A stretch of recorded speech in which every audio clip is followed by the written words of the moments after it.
Welcome to the next awakening video that I'd like to share with you. And so this awakening was really significant, and it came at a point where I was kind of like really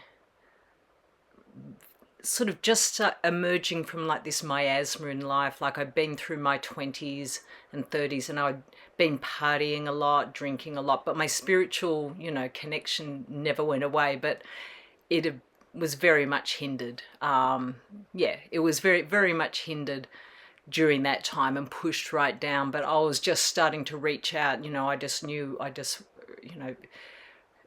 I needed that source. I needed the source to come back to me. And so I met a woman who was like just a very insightful, spiritually insightful person. And she even, so she gave me just one simple clue that was something very important to help me with my path at that time. And I never let go of this one. It's just, it really helped to change how I moved forward in life.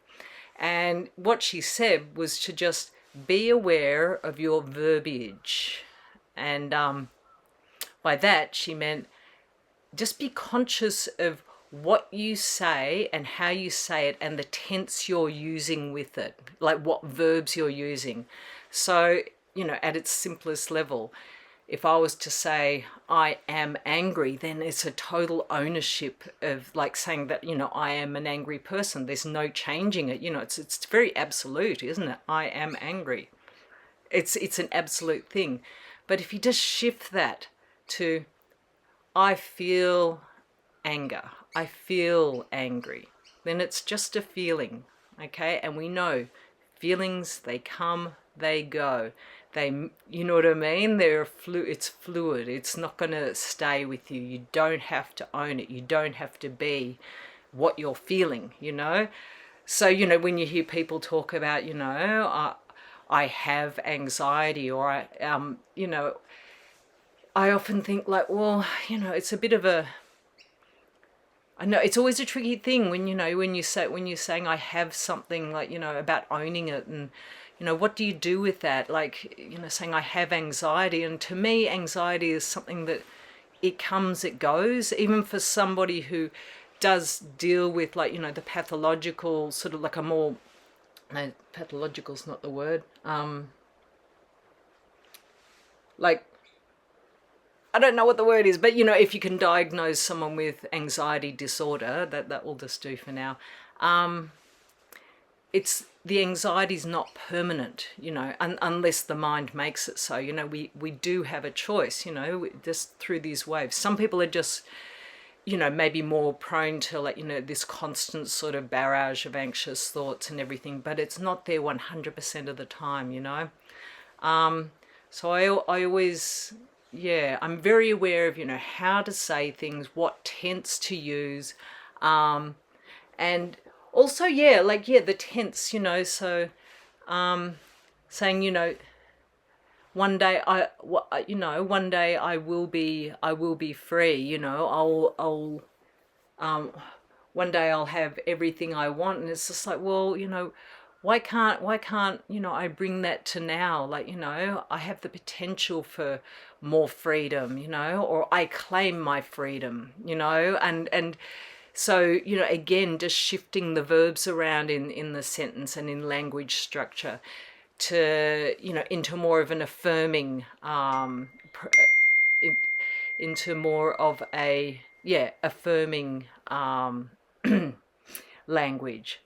So I don't really have too many sort of immediate ideas for examples of this that come to mind, because I think it's just a work in process, like as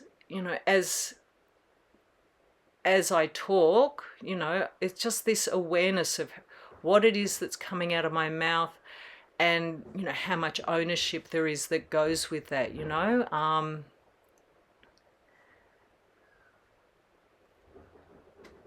It's just bringing presence of mind to what is said and what that means.